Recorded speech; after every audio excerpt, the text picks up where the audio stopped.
stretch time. Absolutely. November 7th. Yep. Yep. 11 days. It's exciting. Yeah. Yeah. Wow. What do you feel like you and your family are all ready for what comes next? Yeah. Yeah. Absolutely. I mean, we're a political family, so I mean, I'm the newcomer to this, but my wife is. I mean, we are 15th anniversary is coming up, and she's been elected official the entire time we've been married. So I'm just joining the club. Used to being, I guess, in the public spotlight and kind of like living as someone under scrutiny. Sure. Absolutely. Yeah. Without question. But there's a lot of positivity to that too, right? It's not Right. just a negative thing. Absolutely. Yeah, yeah, yeah, yeah. It's a good, it comes with responsibility, but it comes with the ability to make things happen, and so you have a lot of influence. So I mean, the old adage, to whom much is given, much is required. So Do you feel like that's always been the person you've been, or did you have a transition in your life where you kind of started taking responsibility and becoming that kind of a leader? I mean, I think it was always the person I was supposed to be. I think that being married and being a father helped move me along into really becoming that person. But I think that's always who I was supposed to be. But I definitely was much less responsible. Much less consistent. Much less dependable. When I was in my 20s, going into my early 30s. And I feel like over the last 15, 16 years, I have, continually, made that transition over time and, become the person, that I am. What did it take to do that? So who did you look up to as that example, and what were the influences that allowed you to make that shift?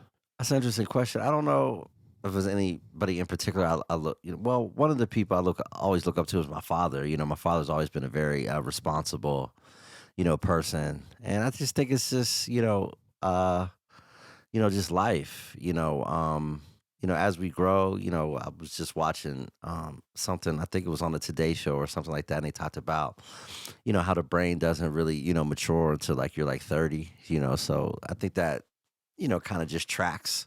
I know that's not the case for everybody, but I was always a person I really liked to have fun, lived on the edge a bit. So, I think that excuse me, I always lived on the edge a bit. So, I think having kids and just being in that part of the journey, it's been helpful for my growth. Can you talk a little bit about what you did before entering politics? Sure. Like what kind of career did you have, and what were you doing with your time?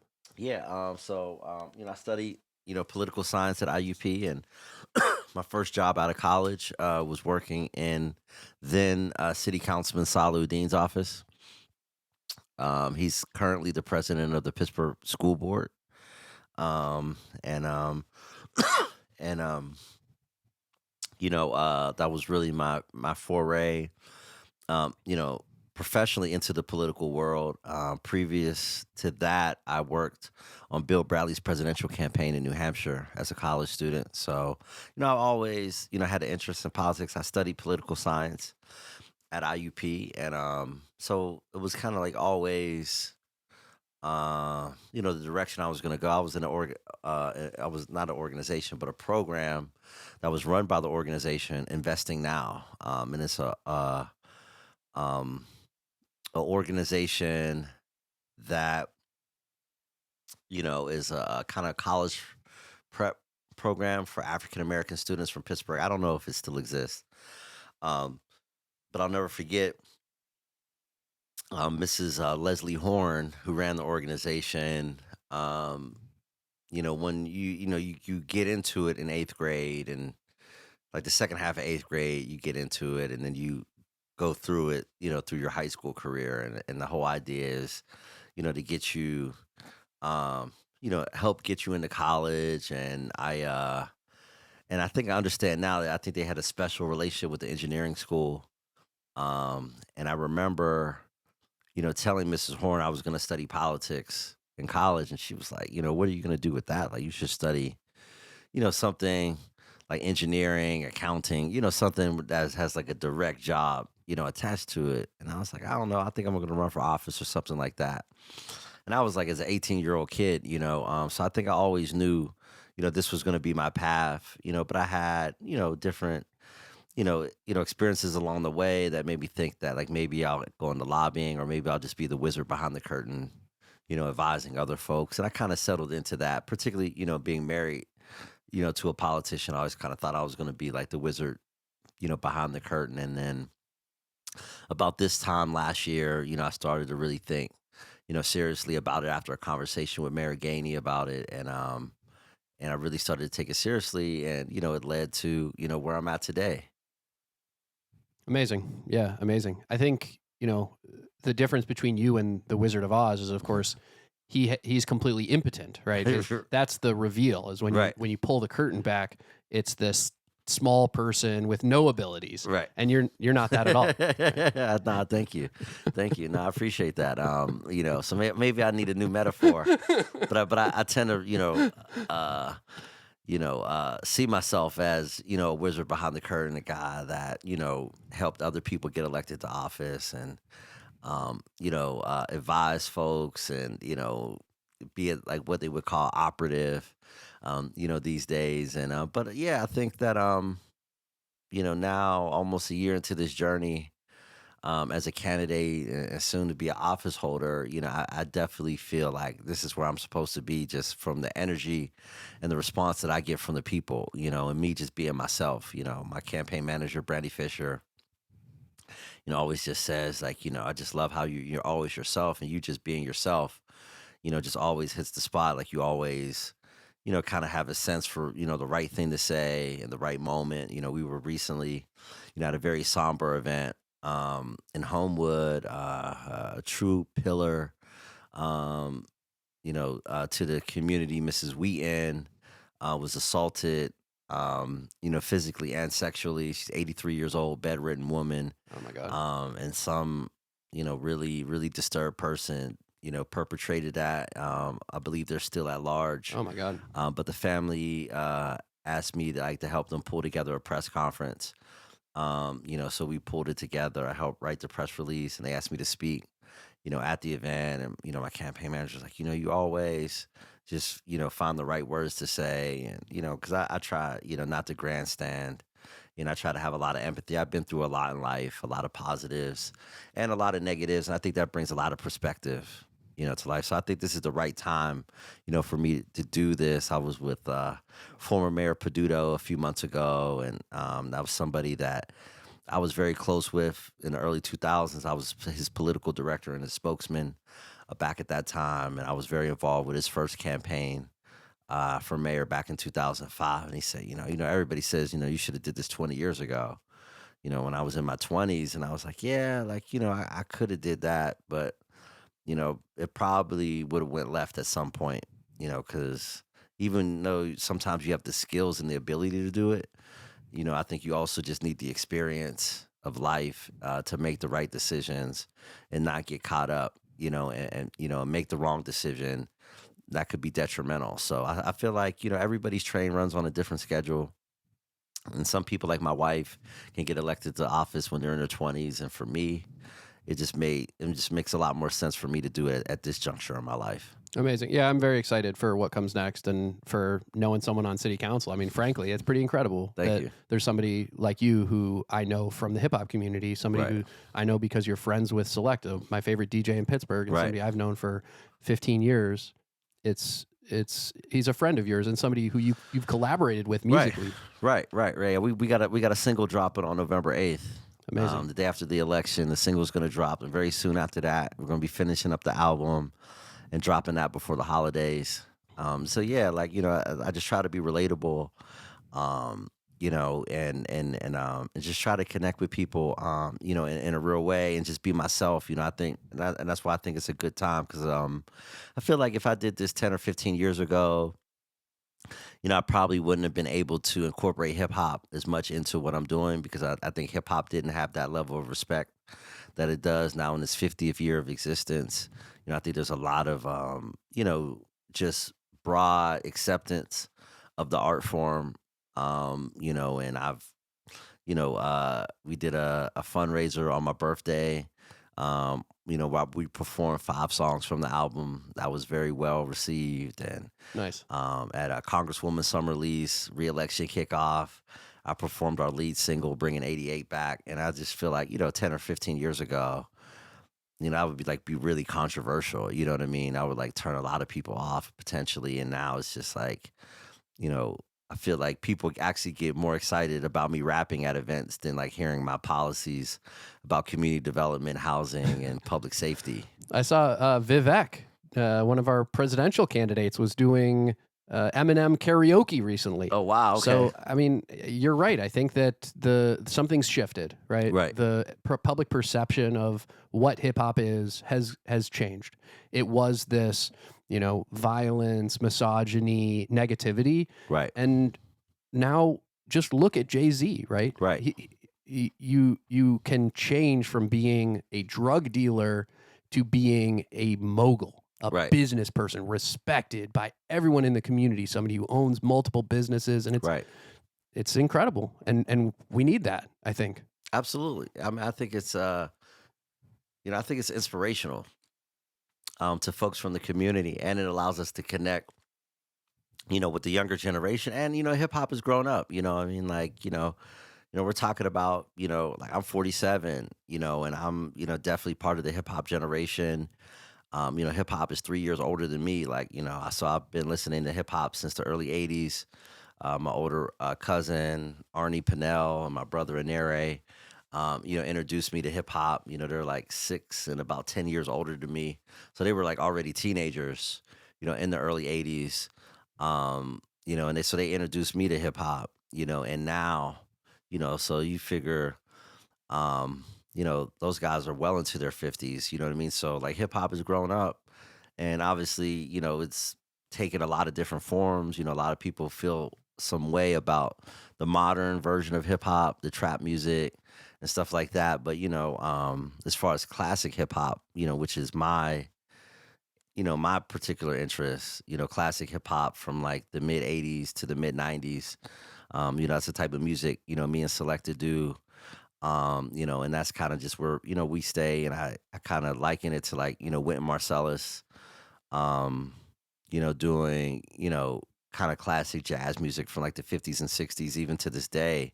It's not trying to chase, whatever current fad or trends, just keep, making the music that we grew up on, and just kind of reinventing it, and kind of just looking at it, in new and exciting ways, but really just kind of digging in, to that very sample heavy, classic Golden hip-hop, era. right? Golden era. Exactly. That's it. Absolutely. Yeah, and that's what it sounds like. I mean, I think it sounds great. Is it Selecta making the beats, or No, in some ways it's kind of a concept album. We have production from all over the world. We have folks like DJ ADS out of the UK, Enterprise from New Jersey. We got Soul Dope out of California. So we got production from all over the world, that I was able to procure beats. There's a lot of great online platforms that you can go and listen to beats, lease them or purchase them. yeah? I found out about this last night. No Casino was posting one of his beats. What's the name of the website? I use beatstars.com. His was different, but I saw that there were options that go Yeah. all the way from just use the beat for $30, $50 to make it my own for 500. And Right. it's, what's the word for that? It's exclusive. Yeah, exactly. So yeah. you could get it for an exclusive deal Right. where only you are able to rap over it forever. Right. Exactly. Yeah. So beatstars.com is the platform that I use. I'm a member. It's $10 a month. Then like you said, you can,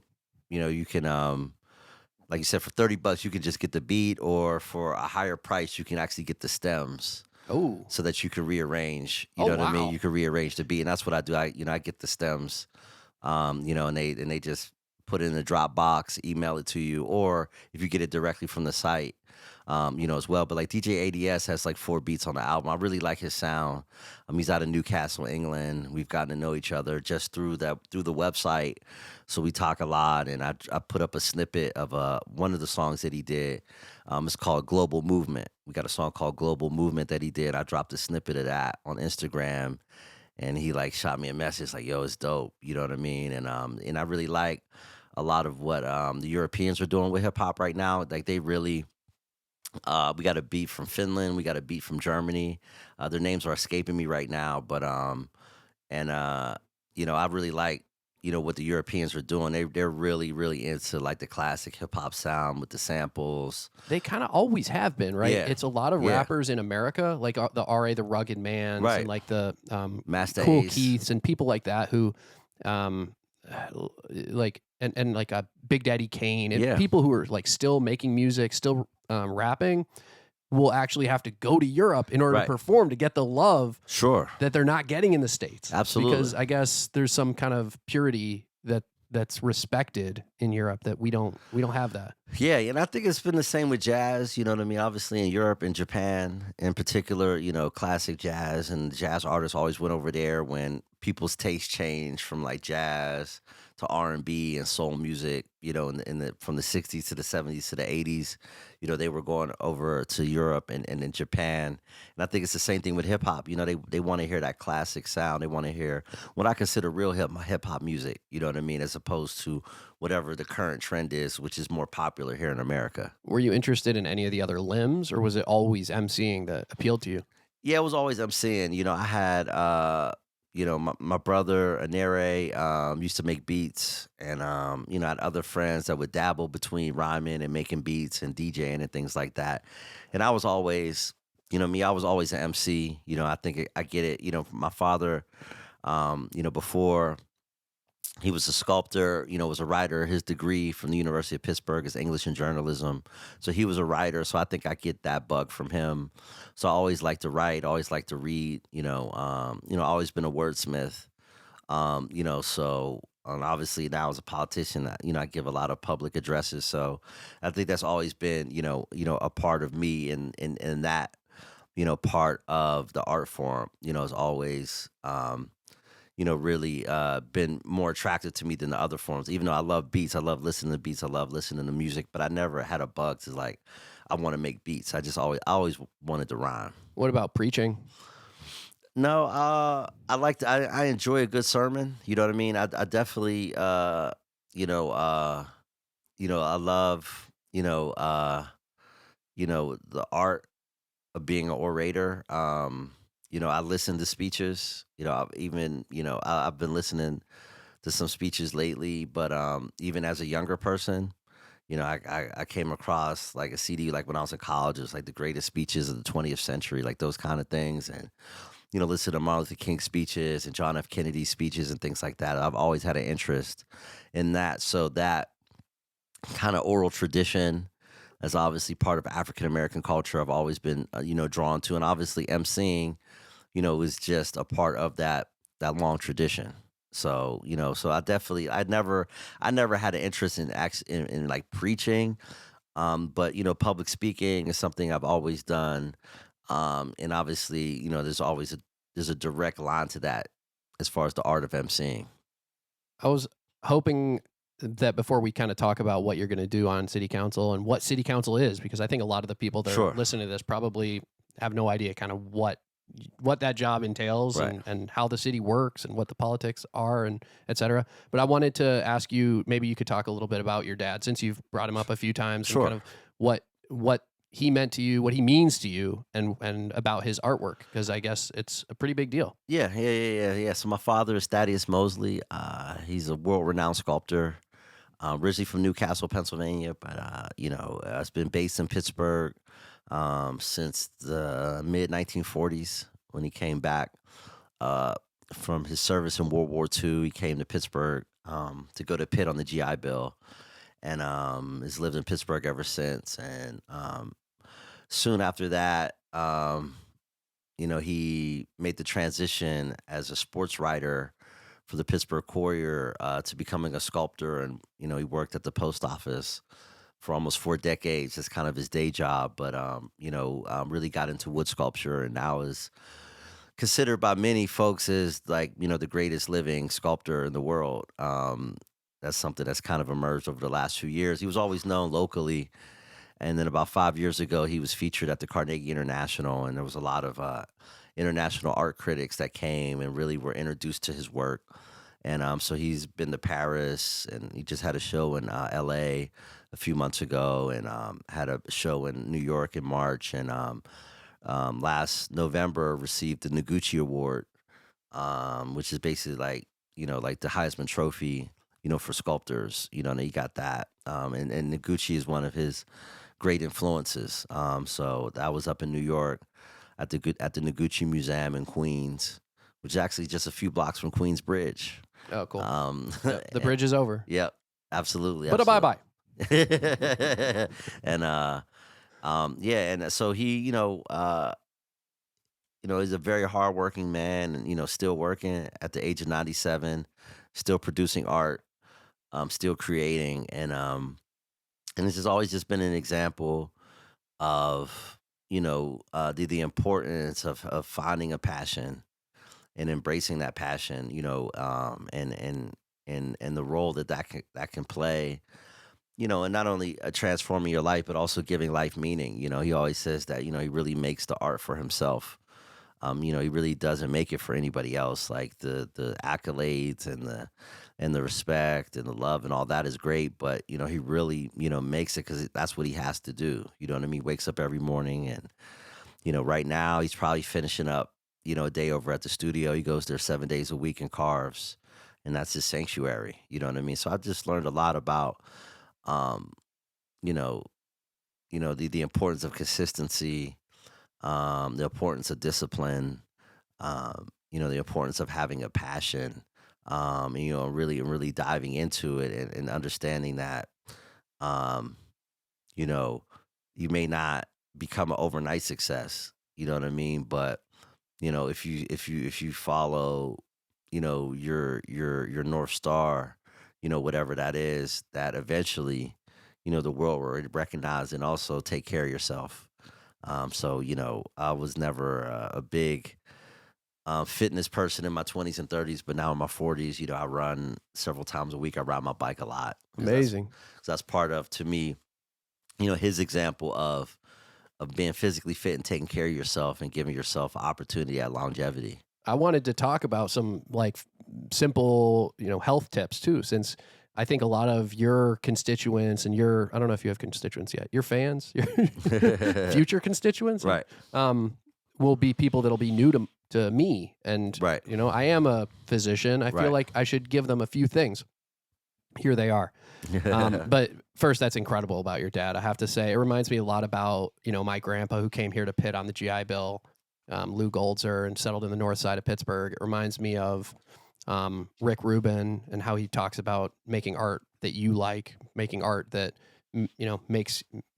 that gets you excited to do it. And whenever you're doing it for a specific audience to try to create a sound that somebody else has already made, you can never succeed. Right. That's where you fall apart, is when you escape what makes you happy and excited. And Right. That's so true. So, couple things that I wanted to bring up for the people. One, exercise, just like you said, so crucial. I think if there's any one thing that can change the way that you feel, the way that your body works, the way that your health works for you, your mental health, and your risk of neurodegenerative disease, be it Alzheimer's, Parkinson's, or any of the other neurodegenerative diseases that I see and treat on a day-to-day basis, exercise is it. And the reason for that is straightforward. It's simple. It's because cardiovascular fitness, so making your heart work more efficiently, will help your brain work more efficiently too. You have blood vessels in your brain, Right. and they're affected by atherosclerosis, which is a risk factor for every single one of those diseases. And so being heart healthy will make your brain healthy is the bottom line. So absolutely, exercise is crucial. From the diet perspective, I think the things that I believe in and that I think will help people are things like cooking at home rather than going to restaurants, shopping on the outside of the grocery store where the coolers are and eating food that looks like food. Don't eat food with ingredients. Eat food that looks like actual food, Right. if that makes sense. Right. So those are my tips for the people. That's what's up. I thought I'd do a little public service announcement. But I have noticed, I mean, you've lost like a good amount of weight with those changes too, right? I mean, like Yeah. the old photos, you don't look Right. skinny like this. This is Yeah, good. absolutely. Yeah. You know, I was when I was about 41.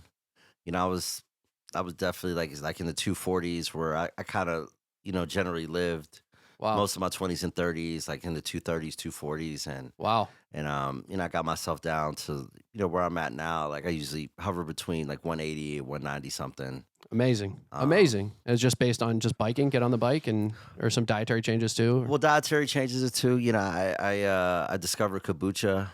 Which I like Nice. to, like, Love kombucha. Yeah. So I try to start the day with a kombucha. Do you make your own?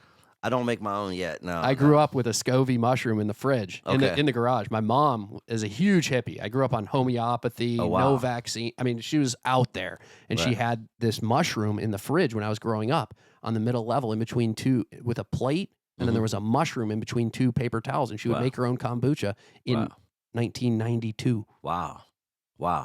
Yep. That's amazing. She got chickens in Michigan now. I'm trying to Wow. make my way back there. Wow, that's amazing. Yeah, so definitely, start my day with a kombucha. And, Amazing. I generally try to start my day with a kombucha, 2 hard-boiled eggs, and some fruit. For Incredible. as my breakfast, which is a total Food, shift. food that looks like food. Right. No ingredients. What's the ingredient in an egg? Right. What's Right. the ingredient in a fruit?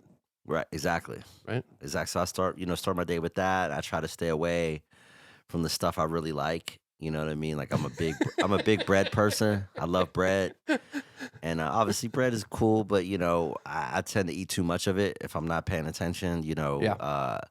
I try to stay away from fried foods. I love fried food, so I stay away from The reason you eat too much bread, right? This is actually relatively straightforward. It's nutritionally deficient. That's why bread is fortified with vitamins. Right. Why are you eating something that has to have thiamine added to it, right? It's like if it had nutritional value, they wouldn't have to add anything Right. to it. Right. So the reason you're hungry the reason you said I eat too much bread, it's like, yeah, because it doesn't have any nutrition. Right. So you just have to continue to eat. Right.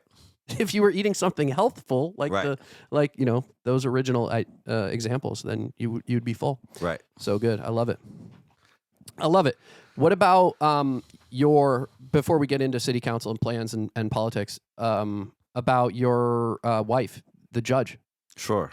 Yeah, my wife is Chelsea Wagner, former state legislator, former county controller, newly minted judge of the Court of Common Pleas. She's in the adult family division, and our 15th anniversary is coming up in December, and Amazing.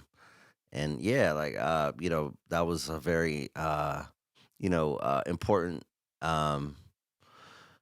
chapter of my life, meeting her and connecting with her and falling in love and starting a family, and I learned a lot about the way things work in a political sense by being able to kind of have that bird's eye view of being a political spouse, and learning about how things work in Harrisburg, and learning about how county government works, and and then just the journey that we've kind of taken together. I've been able to meet so many people, and I think it's been unique for me as a first time candidate.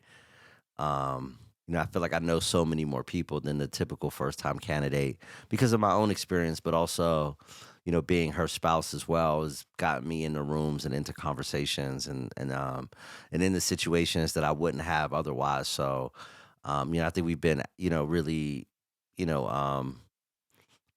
valuable to each other, professionally, but obviously spiritually, and from a family perspective as well. But, I know that, my relationships, were integral to her, kind of going beyond, her base of the South Hills and becoming kind of a citywide regional political player, and part of, me being from the north side of my relationships.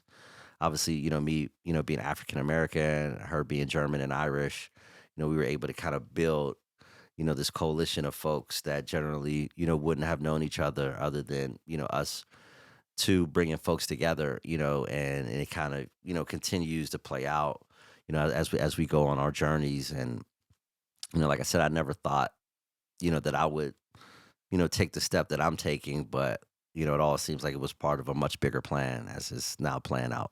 Yeah, yeah. I'd love to get invited someday to one of your house parties and just Yeah. imagine who would show up. Like, Right, right, what right. a great crew. What an amazing crowd that would be. Right, right. Yeah, no, we definitely had some we haven't had as the boys have gotten a little bit older and we have so many activities. Our boys are both very active in sports, so we haven't like had and then obviously the pandemic hit as well. But yeah, no, we definitely have some, really interesting, gatherings with, just the width and the depth um, of our shared relationships, definitely is like, a microcosm of Pittsburgh.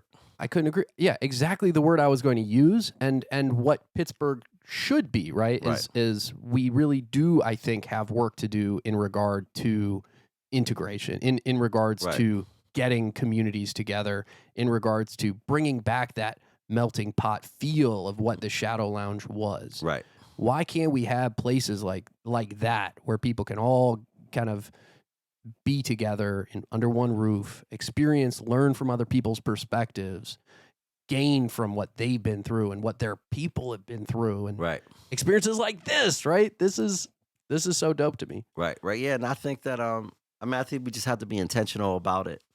You know, um, I think sometimes people think that it just happens, by happenstance, but I think that, it's really, important for us to be really intentional. And that's something that I want to do as a soon to be public official, is not only focus on the importance of affordable housing and kind of, equitable, development and progressive public safety policy and, and all those very important things, as well as providing good services and being responsive and being visible and being accessible in the community. I think we also need to, have a real focus on how do we, really leverage, um, the cultural treasures, what I mean, that we've inherited as Pittsburghers. Pittsburgh. I mentioned, I had an event at my father's studio on Monday night.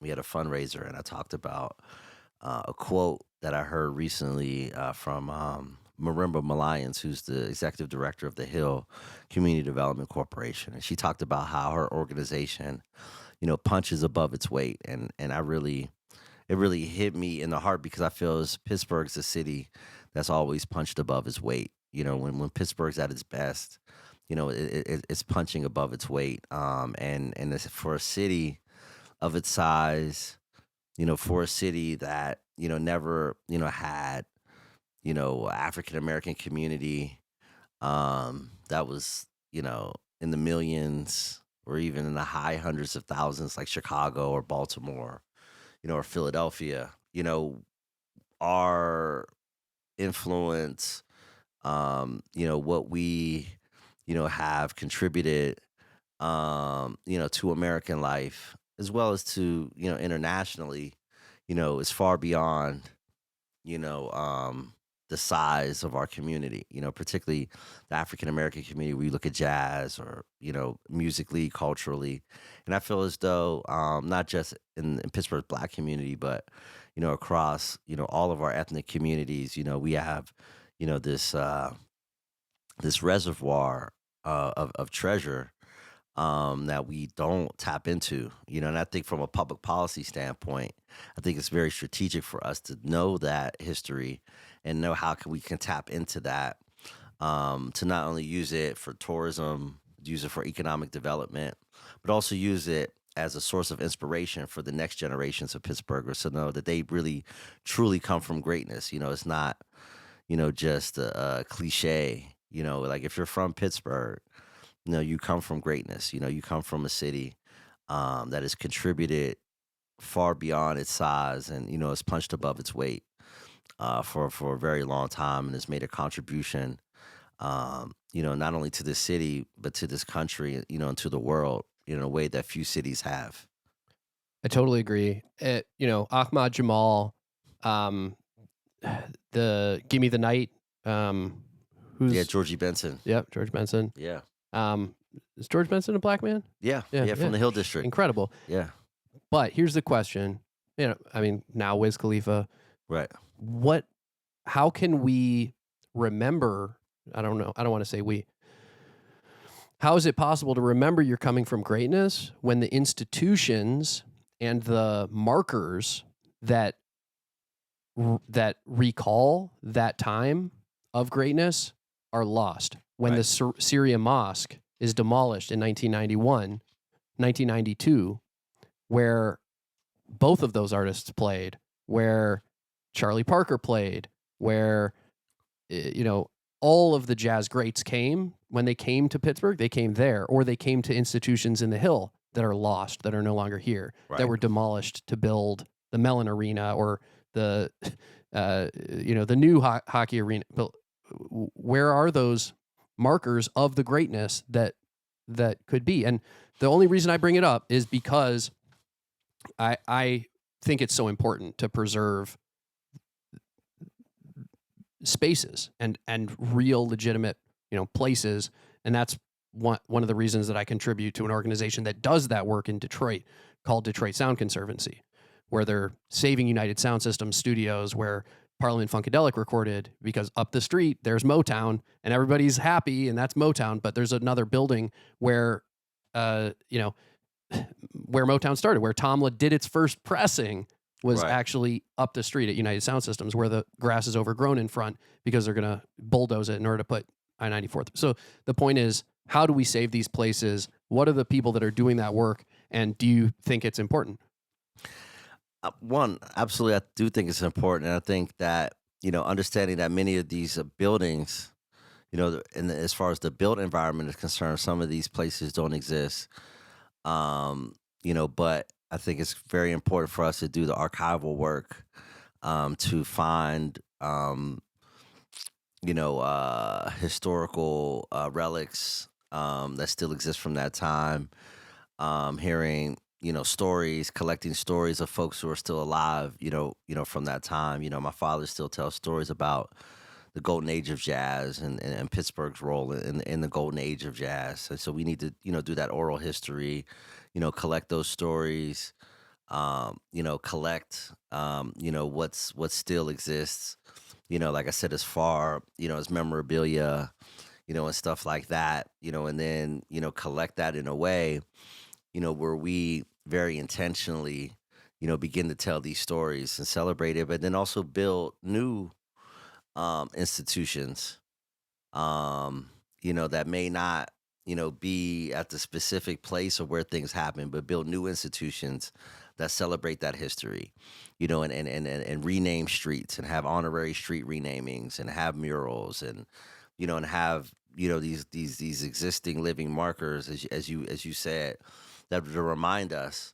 on a daily basis. I think Philadelphia does a great job at it. I think Detroit does a great job at it. I'm having, these beautiful murals and these beautiful markers, and building new institutions, where the next generation of Pittsburghers, can create, and make their contributions, but with the perspective of understanding it's connected, to the work that's come before, and it's not like this new thing that we're doing something that Pittsburghers never did, and we're just so hip and so cool, but we're actually standing, on work that's come before us, and connecting to that, and connecting what young people do today to what Ahmad Jamal did, and what Phyllis Hyman did, and what Billy Strayhorn did, and what Billy Eckstein did, in decades in the past, or even, more recently, what Wiz Khalifa has been able to do, and what, Mac Miller did in his short time, here, and his incredible,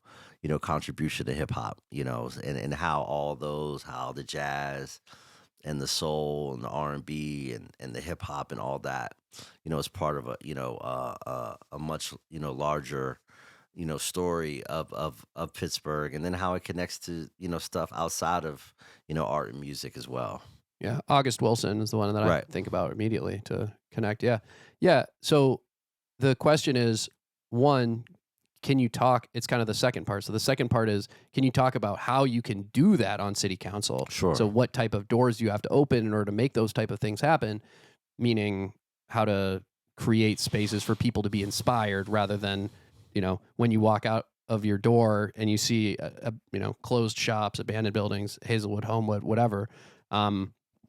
How that can lead to a cycle of poverty, a cycle of crime, because it's not inspiring. It doesn't, you don't see greatness. You don't feel that kind of. That's kind of the second part is, what do you do on city council to inspire people using spaces and places? And number one, what does city council do? So I really think it's important that we first Sure. answer this. So what is your job on November 8th when you wake up in the morning? What will you be doing?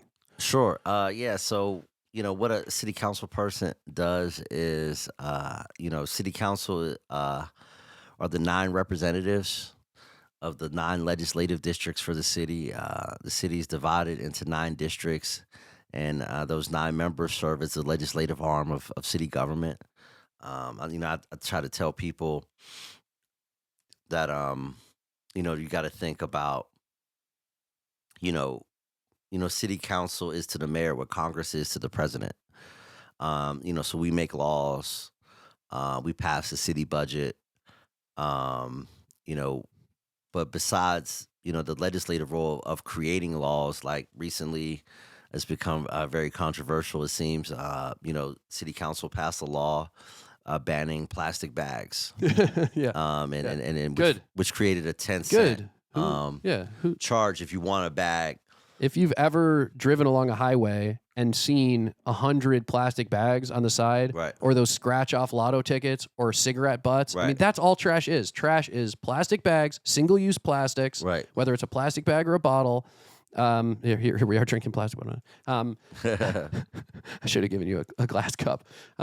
Single use plastics, scratch off lotto tickets, and cigarette butts. I mean, that's what trash is, right? It's like, if we can do something to get rid of that, Right. amen. Like, let's do it. Yeah, absolutely. It's absolutely so the current iteration of city council passed that ordinance, and that's the kind of things that city council does, but also provides what is called city services. So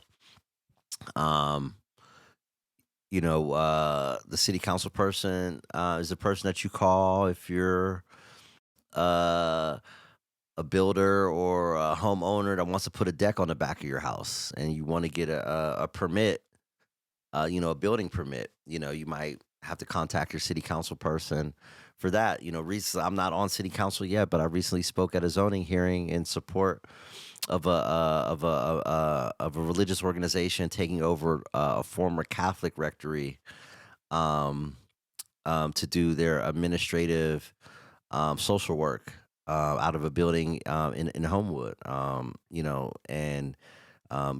the streets need to be cleaned, when the streets need to be swept after, um, a snow event,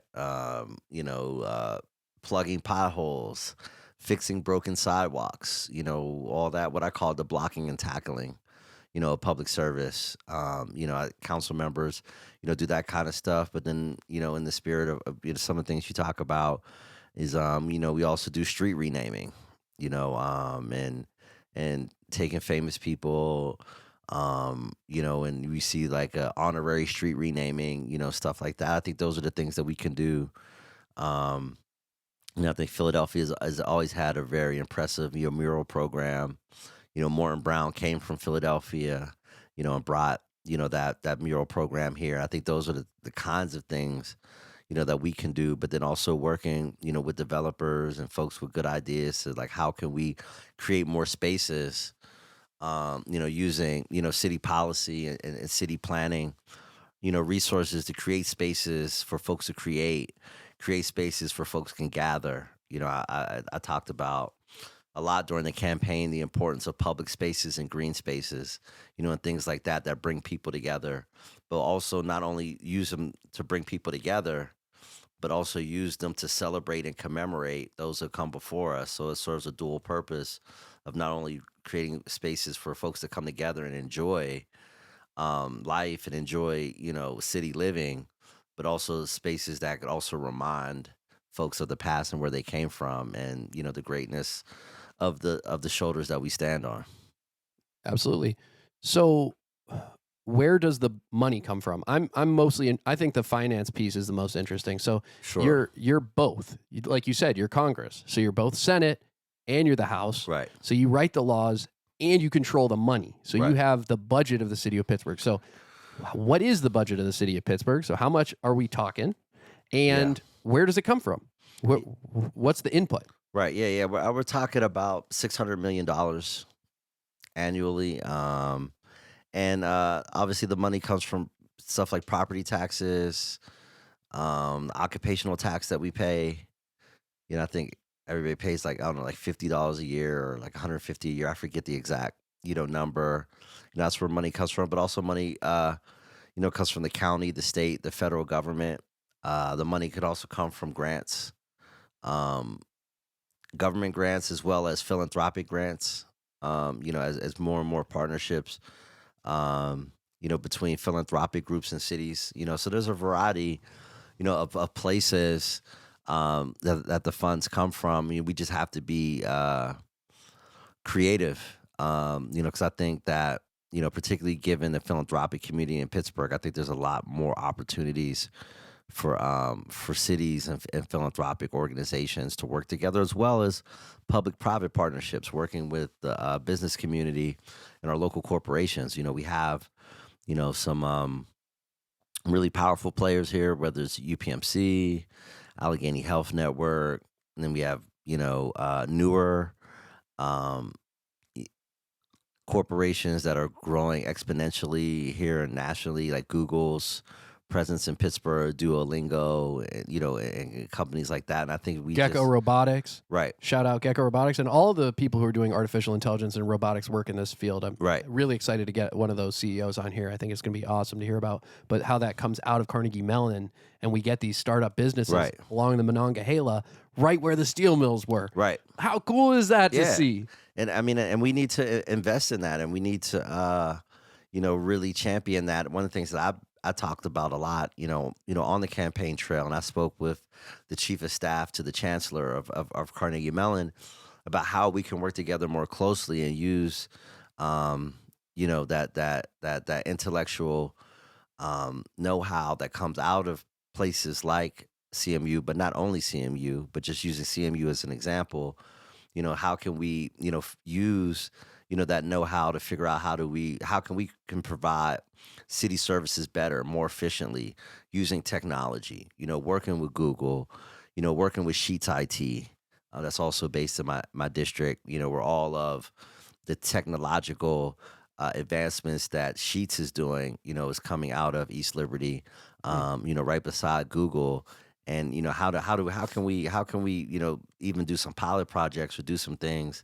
And I mentioned that to the chief of staff, to the chancellor of CMU, and she's like, wow, like no one's ever mentioned stuff like that. So those are the kinds of things that I think about, is really, really um intentionally and deliberately, putting all the assets that we have to bear, really to move the city forward, and connect all these pieces. 'Cause I think that, you know, people complain about, elements of city services, how some of the stuff is very archaic. And I say, well, if we have Google and Carnegie Mellon and some of the leading technological minds in the world, how can we create partnerships with them to bring that know-how into city government so that we can provide better services for the citizens?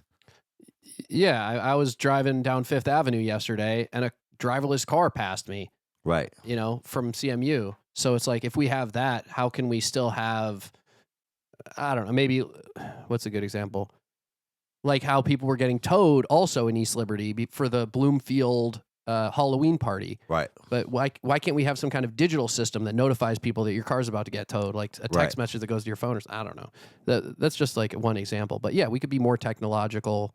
We could be more tech savvy as a city, something like that. Sure. Um, so so what are the priorities? What comes first in terms of what you want to get done? My understanding is there's each city council person has a district, so you would be responsible for where you live, Point Right, Breeze, but then also for the rest of the East End or parts of the East End? Yeah, parts of the East End. Pretty much like the northern portion like the northernmost, easternmost portion. So the areas that fall into District 9 are Garfield, parts of Stanton Heights, parts of Friendship, the entire East Liberty, the entire Larmer, the entire Lincoln Leamington, the entire Homewood, the entire East Hills, the entirety of Point Breeze, Park Place, and a little piece of Regent Square. It's essentially, District 9. So it's very diverse. Has communities that are very wealthy, have communities that have a lot of challenges, and everything, in between. And so I'm excited, about the opportunities that we have with improving, the quality of life in all the neighborhoods. So those are the neighborhoods, and I'm really excited. I've lived in North Point Breeze for the last 12 years, and we really become a part of the community, and we really, as a family, really love the community, and I'm really honored that they chose a North Sider. As Pittsburghers, we could tend to be very territorial, but they gave me a pass. And not only am I North Side, I'm a North Sider that went to Perry, which is like a double whammy, particularly with the Westinghouse Bulldog Nation. They're not big fans of Northsiders from Perry, but they've accepted me with open arms, and I really look forward to working with those folks. I even passed out state runner-up jackets at the Westinghouse celebration earlier this year. So it shows how far I've come. As a Perry Commodore, if somebody would have told me I'd be doing that, one day, I wouldn't believe them. That's amazing. Were you playing basketball and baseball, the sports that you're coaching now, or? I played basketball at Perry, and I did 1 year of baseball, and wish I would have stuck with baseball. Baseball was my better sport, but basketball always got more attention, and we won the state championship my freshman year. So that was also like a big factor in motivating me to kind of focus on basketball. But if I could talk to my teenage self, if I can go back 30 some years into the 90s, I would say, like, you gotta stick with third base, man.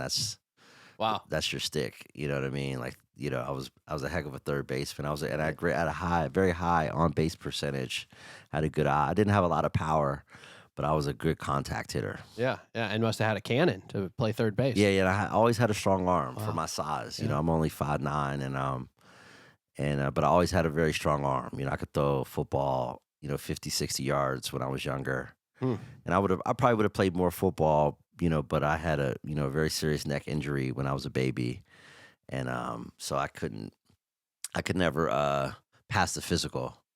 Oh, wow. Yeah. Fascinating. So what are the biggest challenges that you see for 9th District and then for Pittsburgh? Sure. I think, for District 9, I think the biggest challenges, are figuring out, how do we, develop, the neighborhoods in the district that are ripe for development, without displacing people, without, inflicting, the harm that development sometimes inflicts on neighborhoods, when communities don't have a voice in the process, and developments are created where home prices go through the roof, and folks can no longer afford to live in the neighborhood they lived in for decades. So I think that's the biggest challenge we have in trying to figure out how do we thread this needle of bringing needed development into the community, but not having a negative impact on the existing residents, where it actually becomes an asset and something that not only they have a voice in, but they can participate in. And then the final product, actually benefits not only the newer residents that are ultimately going to come into the community, but also benefits the longtime residents, and they feel like they're a part of it and was something positive that happened to the community as opposed to a negative experience. What about for the city of Pittsburgh? I think for the city of as a whole, I think the biggest challenge is, you know, like figuring out how can we kind of foster the kind of growth that we've seen, in cities, some of the cities in the Midwest, but particularly in the Pacific Northwest, cities like Portland, cities like Seattle, um, but places like the Twin Cities, places that are growing. Like, how do we grow? We're a city of 300,000, in a city that's built for 700,000 people. And we've lost a tremendous amount of people since the uh, the loss of the steel industry, and currently, for the first time in decades, we're not losing people, but we're kind of staying static, um, as as who's left from the World War II generation, and then the baby boomers, as they pass on, um, we are having this kind of phenomenon of we're not actually losing people because we have a lot of young people coming in, but we're also losing because we're a city that used to be a very old city up until very recently. Probably from like the 80s or 90s until about less than 10 years ago, it was a very old city. And now it's becoming a very young city. So while the population the population numbers aren't changing, the population demographics are changing significantly. So we basically have the same amount of people we've had for the last 5 years, but it's like older people being replaced by younger people. But we need more of an influx of young people and folks from all over the world. A much more diverse, uh, you know, uh, cadre of like immigrants from all over the world. I mean, I think it is exciting that our Latino community is growing. Our East Asian community is growing. Our South Asian community is growing. Our African community is growing. All these communities are growing, and we're probably the last big, great American city to have this influx. Most of these cities have, had this influx between like the 40s and the 50s and like the 80s and 90s. And, we're probably the last major American city to really experience it. And I think it's good for the city just to figure out how do we manage that growth, um, you know, um, and look to 20, 30, 40 years out. What is Pittsburgh going to be, 20, 40 years from now, and how do we build infrastructure?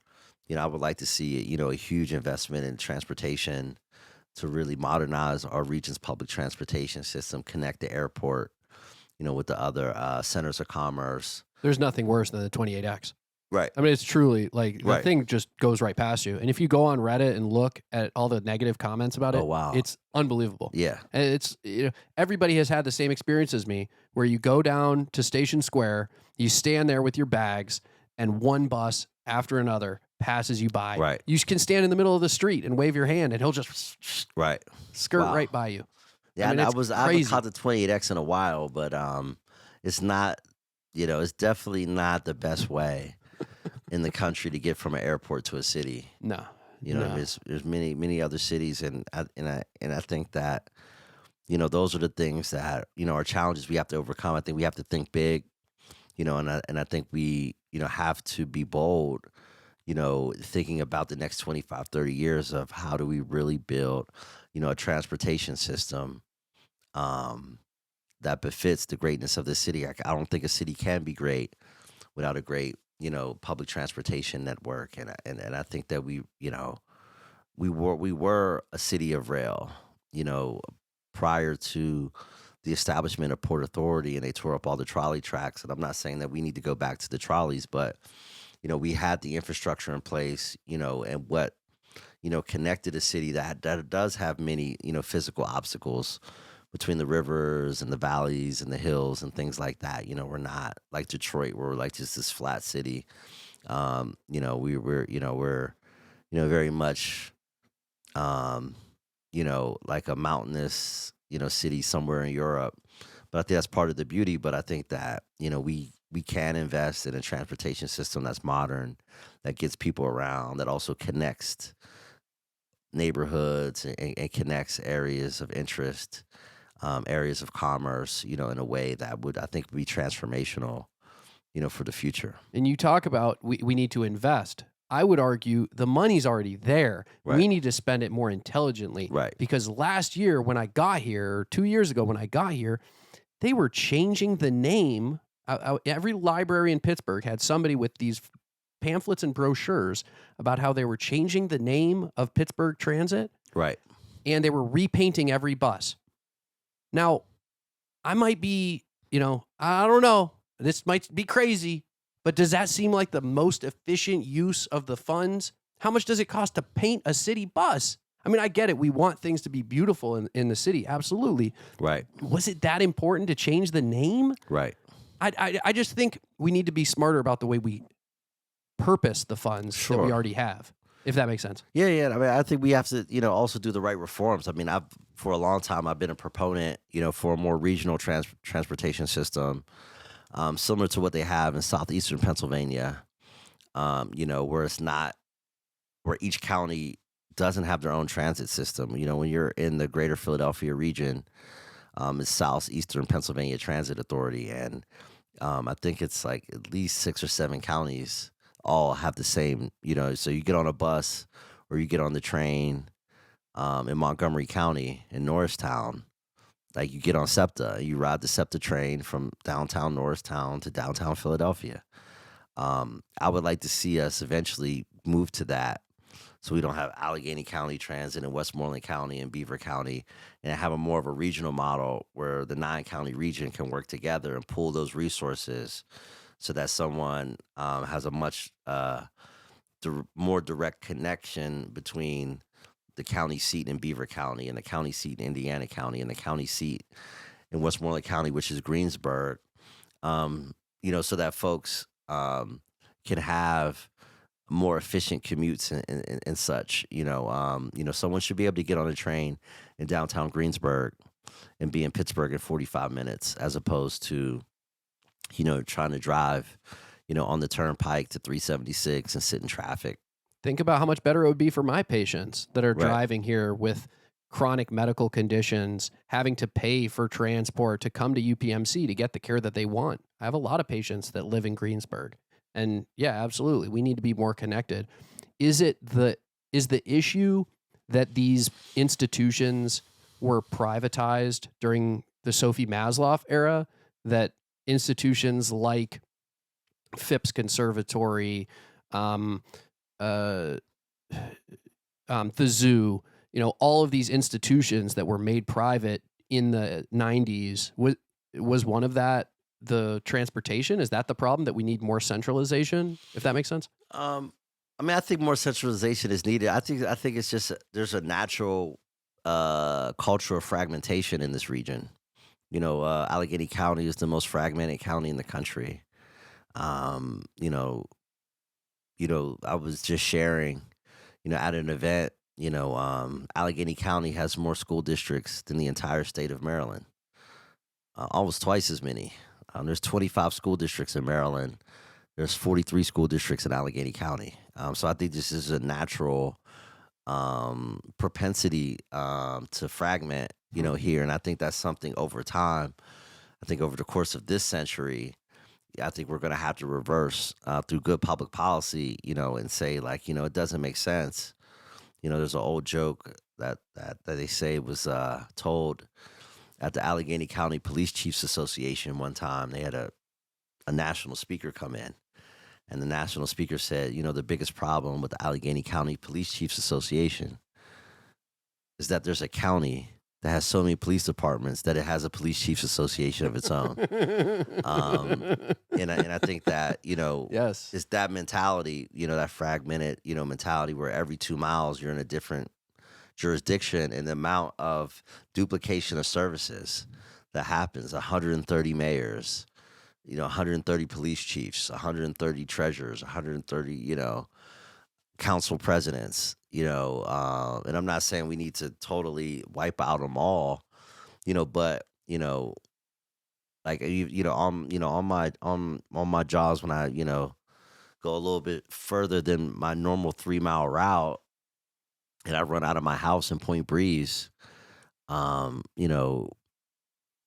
actually a couple weeks ago, I went on this run. I went out, ran out of my house, and within my 4 mile route of running, I ran, from Point Breeze into Homewood, which is both the city of Pittsburgh, and then worked my way into Wilkinsburg, and then over into Edgewood, Regent Square, Swissvale, and then back, into Park Place and Point Breeze, all within like a 4 mile loop from my house.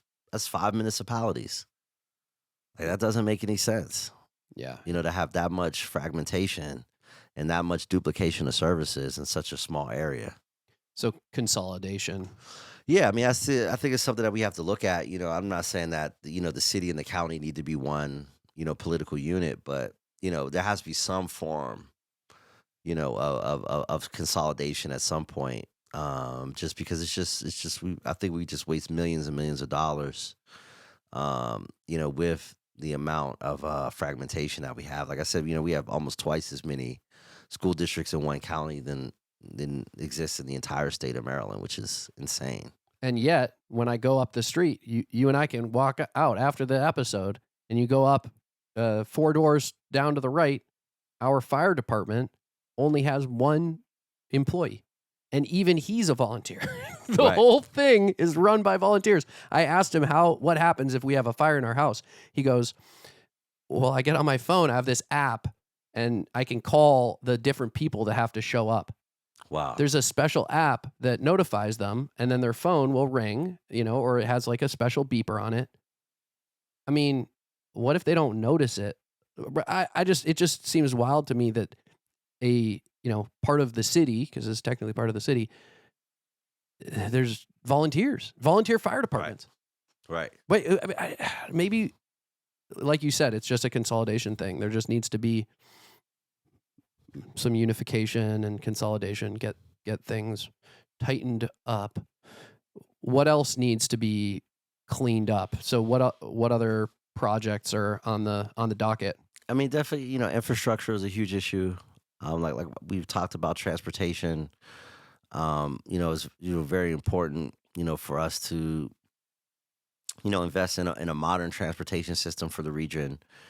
It obviously includes public transit, but also, other modes of transit, biking, but also making things more pedestrian friendly as well. I think that's something that we've learned in the last 20 years of public policy is the importance of having things at pedestrian scale and making things more walkable after kind of in the 50s, 60s, 70s, 80s, and 90s falling in love with the automobile and really designing things, for automobile use and not for, human use.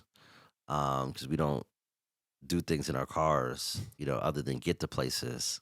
Once we get there, it has to be, the built environment has to be conducive to walking, and that kind of stuff. So that's very important. Obviously public safety, coming out of the pandemic, trying to understand, how do we make communities safer, without going back to the playbook of the 1990s where lock everybody up and, really aggressive, draconian, policing styles that really, had a negative impact that's still felt in a lot of neighborhoods and communities throughout the country. But figuring out how do we, hold wrongdoers accountable, but do so in a way, where we're not, over policing, and we're not, having, just a detrimental impact, on neighborhoods, in the name of having, just all these, other negative, elements in the name of trying to make streets safe. I think there's a sweet spot. I think there's a needle that we can thread, where we make the streets safer, but also do it in a more equitable, humane way. Yeah, I want to talk about crime a lot. First, you mentioned about the pedestrian friendly areas. There's a movement on Reddit, also Reddit Pittsburgh. Shout out Reddit Pittsburgh, to pedestrianize multiple streets in Pittsburgh. I want to know what you think about it. Walnut in Shadyside, I think it's a must. That one to me has the strongest use case. First of all, you can't drive. It's completely stopped the entire way. There's just no reason to have cars on the street. Second one that people were arguing for was Potomac, right here in Dormont. Mm. I thought would be fantastic. It's already got the beautiful brick pavers. Right. Just close it down. Just like we do when we have our block party. Right. Just make it permanent, Right. right? Right. And I think that your point about making the streets more pedestrian friendly will definitely, you know, especially once more self-driving cars, more and more Uber and Lyft, more and more ride share, less and less people owning cars, right? Better public transit, more ride share, more, um, uh, you know, biking and these kind of alternatives to car ownership. I just think it's going to get bigger and bigger Sure. as this transition to clean infrastructure, clean transit takes over. We just have to be ready for it, right? Right. Right. Are you a fan? Would you pedestrianize? Yeah, I would definitely be willing to like look into it, or even, having even a kind of like how they do like on the bridges going toward PNC Park, or they have specific times where, like, after 5 o'clock, particularly on like Thursday, Fridays, and Saturdays, making it walkable. You know what I mean? I think there would be a need to do some traffic studies and see what the impact, would be. But one thing I think that works, for Walnut Street, the fact like there's no parking on Walnut Street, or very little. I guess the block, um, up near like Henny Jewelers and that part, I think beyond Copeland, and as you go toward like the PNC Bank and all that stuff, I think there might be some on street parking. But I think there could even be portions, as you I forget which street that is, but once you get past the PNC Bank into the heart of the Walnut Street Business District, I think there definitely is a strong argument for it. This is good. So, crime question. I mean, house party last year, Airbnb, 2 people murdered, Hmm. 20 some people shot, I believe. Completely unsolved cold case. I mean, the 70 plus people murdered in Pittsburgh last year, highest number in a decade. It's been better this year. I believe the homicide statistics are better this year, but it's obviously a huge problem. You can just go to the South Side, Right. and you can feel it. There's, it doesn't feel as safe as it did a decade ago or 20 years ago when Right. I was here. So, what's the problem? What do you see as the solution? Yeah, I mean, I think part of it is, a national trend that we saw, coming out of, the pandemic, where crime, violent crime has increased. I think part of it is the desperation that that some folks, particularly younger adults and teenagers, are grappling with, coming out of this kind of once in a century event. But also, I think that, from a government standpoint, I think it just requires us to do better um, coordination between the important, players, you know, it- when it comes to, public safety and law enforcement, and community health and safety in general. I've been saying a lot on the campaign trail that we really need to coordinate. Not only what we do from a law enforcement perspective, with community, but also, coordinate a whole range of services that address the root causes of so much of this activity, whether it's food insecurity, whether it's poverty, whether it's mental health issues, whether it's employment issues, all these different things. I think all those players need to be at that table. So when we talk about crime prevention and public safety, to me, like that's the coalition at the table. It's not, just um, the folks that show up at the zone public safety meeting. Um, you know, uh, in just a conversation with your local commander or the local police station. It's like, oh, you guys figure it out. I think it's a community wide thing that we all have to step up and participate in, and understand that the specific role, and this includes like the youth serving organizations, I think that has played a role.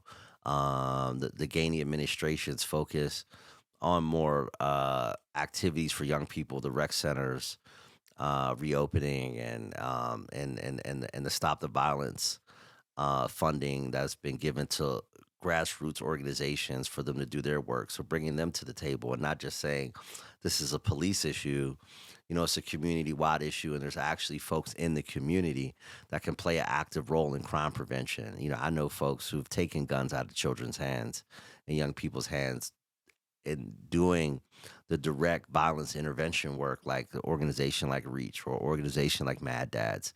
And I think we just need to coordinate, you know, uh, more strategically, and bring those folks to the table on the front end, and not just look at them, as a side card to the conversation, but actually a central player in this, and as important as the Pittsburgh police is, in addressing these issues. And I think more and more people, are seeing, these kinds of nonprofit organizations, as equal players, in this collective effort, to make our communities more safe. I totally agree. I think it starts so early. What is it? Idle hands or the devil's playground, Right. right? You have to give people something to do, something to inspire them. Otherwise, they're going to choose crime. They're going to choose, make bad decisions, drugs, and violence. And I think it starts in the home. That's the reason that I think we have succeeded and avoided that path, is because we had, role models in Right. the home who um, you know, showed us the way to be, showed Exactly. us the way to be responsible people. And so, um, that's the work that I think is so important. That's why I was so excited when I saw Dolly Parton finally approved Pittsburgh as a site for books, right? So Right. reading to your children is critical. Right. Give people that initial experience of, intellectual curiosity is important. Absolutely. Education is critical. And so, make people excited about something other than um, that cycle of negativity, and you can change the world. But Absolutely. also, I guess, being an example, right, of like, you know, of upright living, that seems important as well. Um, that's awesome. Good. Yeah. I'm glad to hear about that. What about One Hood Media? I have to ask about Jasiri and Sure. the work that you've done there. Yeah, so I'm actually one of the founding members, of One Hood way back in the day, like 15, 16 years ago. It kind of started through some work that I connected Jasiri and Cornell Jones in particular to. Lukman Salam, was a part of that as well. I was a part of an organization called The Gathering that Jasiri ended up getting, more involved with, as time went on. But I was kind of the initial plug from Pittsburgh into the organization. It was an organization that was started by Harry Belafonte and my really good friend who now lives in Boston, Malia Lazu, was in New York at the time, and she was chosen by Harry Belafonte to run this organization to kind of create a network of young organizers and leaders from around the country, particularly with a focus on reducing youth incarceration. That was kind of like the initial thing that started out of it, and it was initially convened at a gathering in Epps, Alabama, convened by Harry Belafonte and Rest in peace. He just passed, yeah, right? he just Yeah. passed. Yeah, Not too long ago. yeah, earlier this year, Yes, sir. and we went from Epps, Alabama to Onondaga Nation up near Syracuse, New York. Met with the Iroquois Nation, Chief Oren Lyon, and then we went out to San Jose, California, and met with Barrios Unidos, um, and um, and it was a powerful thing of bringing some folks from Pittsburgh to be a part of this larger coalition, and we ended up having a gathering in Pittsburgh, not under the gathering, but it was through the League of Young Voters, which I was a part of. And we had a meeting over at the mosque in Wilkinsburg, and and there was some other folks from around the country like Biko Baker from Milwaukee, Kwabena, Nixon, Muhib Dair from Milwaukee, and some other folks were all part of this initial conversation. And I was really through that conversation, One Hood was born, and it was really just a coalition of local young leaders, really focused on wanting to have an impact on the community, and it really evolved, into this thing that's become 16 years later. And I was, really involved in the beginning, and then I moved from national work to local work in the environmental space, and so I wasn't as involved. And then when I left the Blue Green Alliance in 2019, I rejoined, One Hood as a civic engagement director, and that's what I've been doing, since 2019. So I have a long history, with One Hood. But like I said, it was probably like a decade in between. I wasn't as involved, but starting in 2019, I got back involved with the charge of building, um, the political arm of One Hood. They always did like a lot of grassroots work, social justice work, and obviously intersecting that work with the arts. But one thing they didn't do was like civic engagement work around voting in politics. And they had got a phone call from a philanthropic group that wanted to give them some money to do it. And I just happened to be leaving, my job at the Blue Green Alliance, and it just happened to coincide with the timing. If Shiri would have called me a month prior, it wouldn't have worked. He just happened to call me like, um, the Monday after I found out, that the Pennsylvania's funding for the Blue Green Alliance had ran out, and that was pretty much that. So I didn't know what I was going to do, and then I get a call on Monday about One Hood having some resources to start a political, um, arm to the organization, which eventually grew into One Hood Power, which is the 501c4 arm of One Hood that does the advocacy and lobbying work. So it's been quite a journey.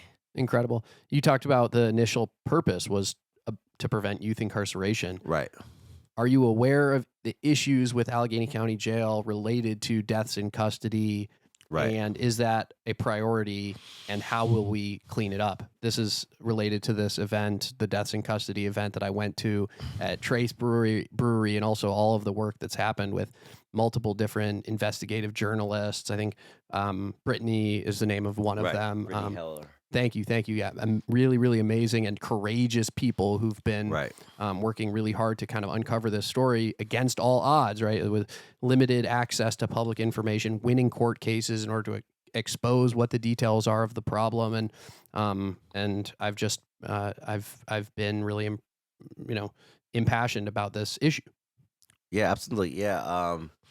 It's something I have been following before my wife became a judge of the Court of Common Pleas. She was the county controller, which by statute provides a seat on the jail oversight board.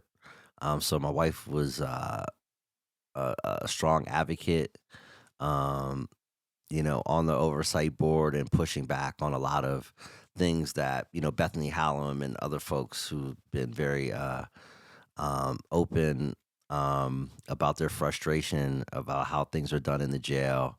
So Bethany Hallam and some other folks have kind of picked up where my wife left off at, over her decade of time as a controller and on the jail oversight board. I kind of had a bird's eye view, of that, as well as, concerns and frustrations over, the closing of Schumann Center and the impact of having young folks, either getting shipped off to Jefferson County in Ohio and some other places, or being housed in the county jail, juveniles.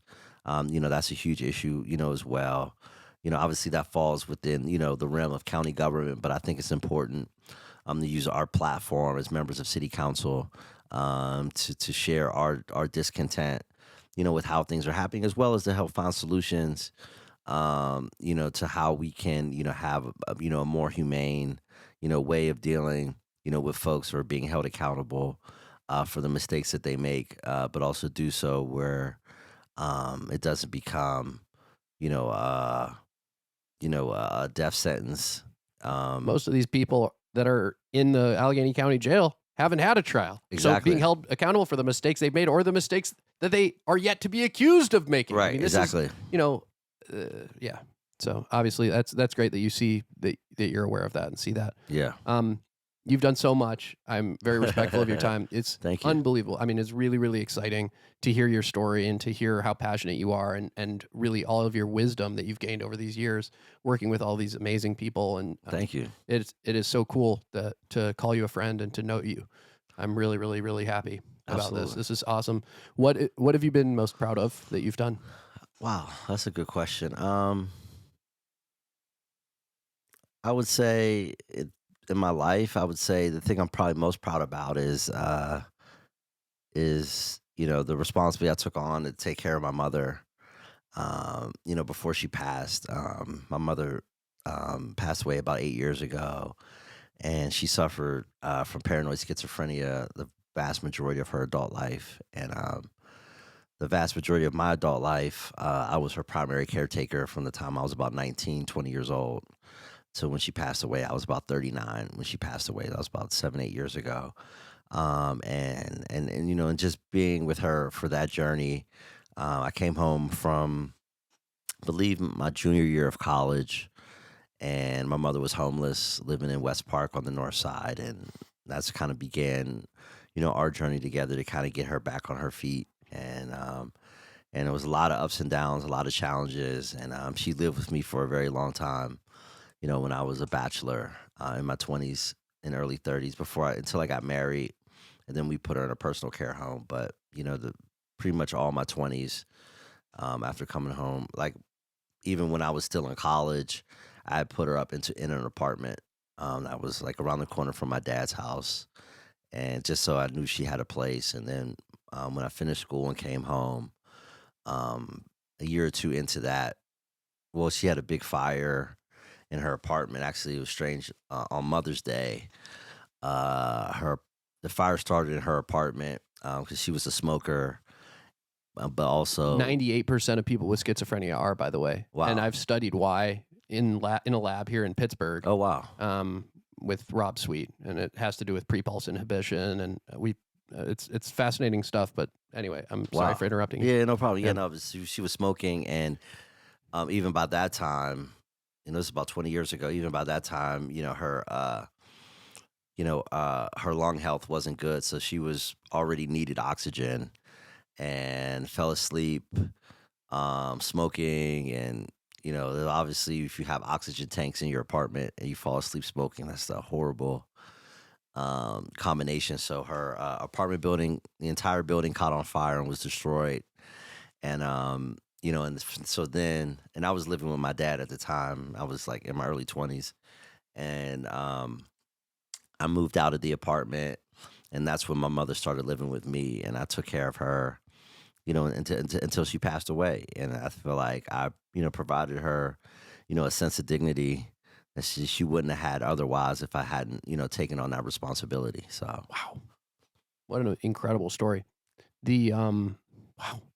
So to finish my thought that I interrupted you with,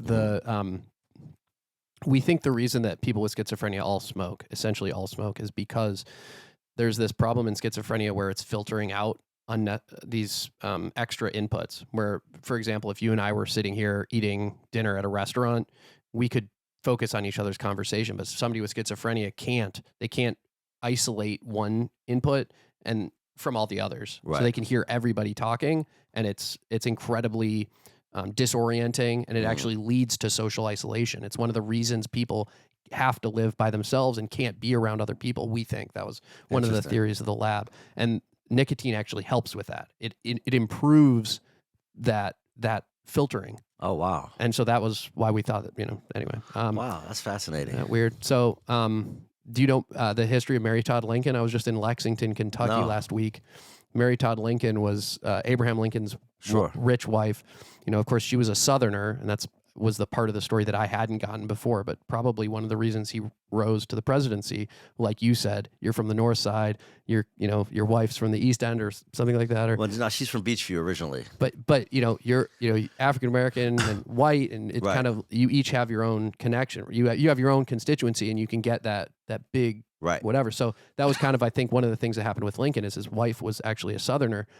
Both of her brothers fought for the Confederacy in the Civil War, Wow. and one of whom she never spoke to again, et cetera. It's a whole long story, but the point is, she developed some mental health problems Wow. later in life, and her son put her into a mental institution, Wow. essentially. It was a whole thing where, some people think that it was, like an example of like anti-feminism, or like Sure.